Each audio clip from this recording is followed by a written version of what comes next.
ಯಶವಂತಗೌಡ ಪಾಟೀಲ್. ಅಧ್ಯಕ್ಷರೇ, ಮೊನ್ನೆ revenue minister ಗಮನ ಸೆಳೆತಾ ಇದ್ದೀನಿ. ಬಿಜಾಪುರ ಜಿಲ್ಲೆ ಈಗಾಗಲೇ 13 ತಾಲೂಕುಗಳು ಹೊಂದಿವೆ. ಅಲ್ಲಿ ಹೊಸದಾಗಿ ಇಂಡಿ ಜಿಲ್ಲೆ ಆಗಲಿ ಅಂತೇಳಿ ಆ ಭಾಗದ ಜನರ ಬಹುದಿಂದ ಕೂಗಿದೆ. ಸೊ ಸರ್ಕಾರ ಅದ್ರ ಬಗ್ಗೆ ಏನು ಹೇಳುತ್ತೆ? ಓಕೆ, ಉತ್ತರ ಇದೆ ಮಾನ್ಯ ಸಭಾಧ್ಯಕ್ಷರೇ. ಅದ್ರ ಮೇಲೆ ಮಾನ್ಯ ಸದಸ್ಯರು ಏನಾದರೂ ಹೇಳೋದಿದ್ರೆ ಒಮ್ಮೆ ಉತ್ತರ ಕೊಡ್ಬೋದು. ಉತ್ತರ ತಾವು ಕೊಟ್ಟಿದ್ರಿ, ಭಾಳ ಅತ್ಯಂತ ಬುದ್ಧಿವಂತಿಕೆ ಉತ್ತರ ಅದ. ಅದ್ರ ಬಗ್ಗೆ ನಿರ್ಣಯ ಮಾತಿಲ್ಲ ಕೃಷ್ಣ ಅವರೇ. ಆದ್ರೆ ಒಂದು ರಾಜಸ್ಥಾನದಂಥ ಒಂದು ರಾಜ್ಯ 51 ಜಿಲ್ಲೆಗಳನ್ನು ಹೊಂದಿದೆ. ಆದರೆ ಕರ್ನಾಟಕ ಇವತ್ತು 31 ಇಟ್ಕೊಳ್ಳೋಕ್ಕಿಂತ 50 ಜಿಲ್ಲೆಗಳನ್ನು ಹೆಚ್ಚಿಗೆ ಬರೀ ನಮ್ದು ಒಂದೇ ಅಂತ ಅನ್ನಂಗಿಲ್ಲ. ನಾನು ಜಿಲ್ಲೆಗಳನ್ನು ಮಾಡುವಂಥ ಸಂದರ್ಭದಲ್ಲಿ ಬಂದಾಗ ಫಸ್ಟ್ ಬೆಳಗಾವಿ ಪ್ರಯಾರಿಟಿ ಮಾಡಬೇಕಾಗ್ತದೆ. ಅಂಥ ಅನೇಕ ಜಿಲ್ಲೆಗಳನ್ನು ತಾವು ಮಾಡಿದ್ರಿ ಅಂದ್ರೆ ಆಡಳಿತ ದೃಷ್ಟಿಯಿಂದ ಭಾಳ ಅನುಕೂಲ ಆಗ್ತದೆ. ಇವತ್ತು ಉದಾಹರಣೆಗೆ ಅವಿಭಾಜ್ಯ ಧಾರವಾಡ 3 ಜಿಲ್ಲೆಗಳನ್ನಾಗಿ ಪರಿವರ್ತನೆ ಮಾಡಿದ್ರಿ ನೀವು, ಹಾವೇರಿ, ಗದಗ್, ಧಾರವಾಡ. ಸೊ ಆ ರೀತಿ ನಮ್ಮಲ್ಲಿ ಅನುಕೂಲ ಮಾಡಿಕೊಟ್ರಿ ಅಂದ್ರೆ ನಮ್ಮ ಭಾಗದ ಜನ ರಾಜ್ಯದ ಗಡಿ ಭಾಗದಲ್ಲಿದ್ದೀವಿ. ಕ್ರೈಮ್ ಆ್ಯಕ್ಟಿವಿಟೀಸ್ ಮ್ಯಾಕ್ಸಿಮಮ್ ನಡೀತದೆ. ಸೊ ನಮ್ಮದು ಬ್ರಿಟಿಷರ ಕಾಲದಾಗ ರೆವಿನ್ಯೂ ಟ್ರೀಟ್ ಆದದ್ದು.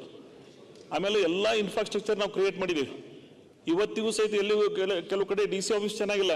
ಅದು ನೀವು ನಮ್ಮ ಇಂಡಿಗೆ ಬಂದು ನೋಡಿದ್ರಿ ಅಂದರೆ ಒಂದು DC ಆಫೀಸ್ ಇರಬೇಕು. ಆ ರೀತಿ ನಾವು ಇವತ್ತು ಅಸಿಸ್ಟೆಂಟ್ ಕಮಿಷನರ್ ಕಂದಾಯ ಭವನ ನಿರ್ಮಾಣ ಮಾಡಿದ್ದೀವಿ. ಒಂದು ರಾಜ್ಯ ಮಟ್ಟದ ನಿಂಬೆ ಅಭಿವೃದ್ಧಿ ಮಂಡಳಿ ಇದೆ, ರೈಲ್ವೆ ಟ್ರ್ಯಾಕ್ ಇದೆ, ಬ್ರಾಡ್ಗೇಜ್ ಇದೆ, ಆಮೇಲೆ ನ್ಯಾಷನಲ್ ಹೈವೇಸ್ ಅದಾವ. ಸೊ ಬಾರ್ಡರ್ದೊಳಗೆ ಇಲ್ಲಿಗಲ್ ಆಕ್ಟಿವಿಟೀಸ್ ನಡೀತಾವೆ ನಮ್ಮಲ್ಲಿ. ಸೊ ಅಲ್ಲಿ ಒಂದು ಜಿಲ್ಲೆ ಇತ್ತು ಅಂದರೆ ಅನೇಕ ರೀತಿಯಿಂದ ಅನುಕೂಲಗಳಾಗ್ತವೆ. ಆ ಭಾಗ ಇಂಡಿ ಸಿಂಧಿ ಭಾಗ ನಿಮ್ಗೆ ಹೇಳ್ತೀವಿ, ಆರ್ಟಿಕಲ್ 371 ವಂಚಿತರಾದೀವಿ ನಾವು. ಇವತ್ತು ನಮ್ಮ ಪಕ್ಕಕ್ಕೆ ಅಫ್ಜಲ್ಪುರ್, ಆಳಂದ್ ಏನೇನು ಬೆನಿಫಿಟ್ ಸಿಗ್ತದೆ ಜೀವರಿಗೆ ನಮಗೆ ಸಿಗೋದಿಲ್ಲ. ಸೊ ನನ್ನ ಕಳಕಳಿ ವಿನಂತಿ, ಅತ್ಯಂತ ಹಿಂದುಳಿದ ಪ್ರದೇಶಕ್ಕೆ ತಾವು ಇಂಥದ್ದು ಒಂದು ಅವಕಾಶ ಮಾಡಿಕೊಟ್ಟಿದ್ದೆ ಆದರೆ ಆ ಭಾಗದ ಜನ ಈ ಸರ್ಕಾರದ ಬಗ್ಗೆ ಭಾಳ ವಿಶೇಷವಾಗಿ ಜಿಲ್ಲೆಗಳನ್ನು ರಚನೆ ಮಾಡಿದ ಸಂದರ್ಭದಲ್ಲಿ ನಮ್ಗೆ ಅರ್ಥ ಆಗ್ತದೆ. ಅನೇಕ ಸಮಸ್ಯೆಗಳು ಇರ್ತಿರ್ತಾವೆ. ಬಟ್ ಎಲ್ಲರೂ ನಮ್ಮ ವಿಶ್ವಾಸಕ್ಕೆ ತಗೊಂಡು ತಾವು ಮಾಡುವಂಥ ಸಂದರ್ಭ ಬಂದಾಕ್ರಿ. ಇವತ್ತೇ ಮಾಡ್ರಿ ಅಂತ ನಾನು ಹೇಳಂಗಿಲ್ಲ. ತಾವು ಎಂದು ನಿರ್ಣಯ ಮಾಡ್ತಾ ಇರ್ತೀರಿ, ನಮ್ಮನ್ನು ಅವಾಗ ಪರಿಗಣಿಸ್ರಿ ಅಂತೇಳಿ ನನ್ನ ಕಳಕಳಿ ಪ್ರಾರ್ಥನೆ. ಓಕೆ, ಮಾನ್ಯ ಅಧ್ಯಕ್ಷರೇ, ಮಾನ್ಯ ಶಾಸಕರು ಭಾಳ ಸಮಚಿತ್ತದಿಂದ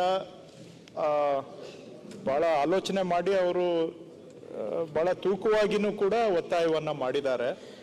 ಅವರು ಹೇಳಿರೋದು ಇಷ್ಟೇ, ನಾನು ಹೇಳೋದನ್ನ ಅವರೇ ಹೇಳಿದ್ದಾರೆ. ಬಹುಶಃ ಕೋಟ್ಯಾಂತರ ಜನ ಇರುವಂತ ಈ ಜಗತ್ತೊಳಗ ಕೇವಲ ಇಬ್ಬರಿಂದ ಮಾತ್ರ ಹುಷಾರಿರ್ಬೇಕು.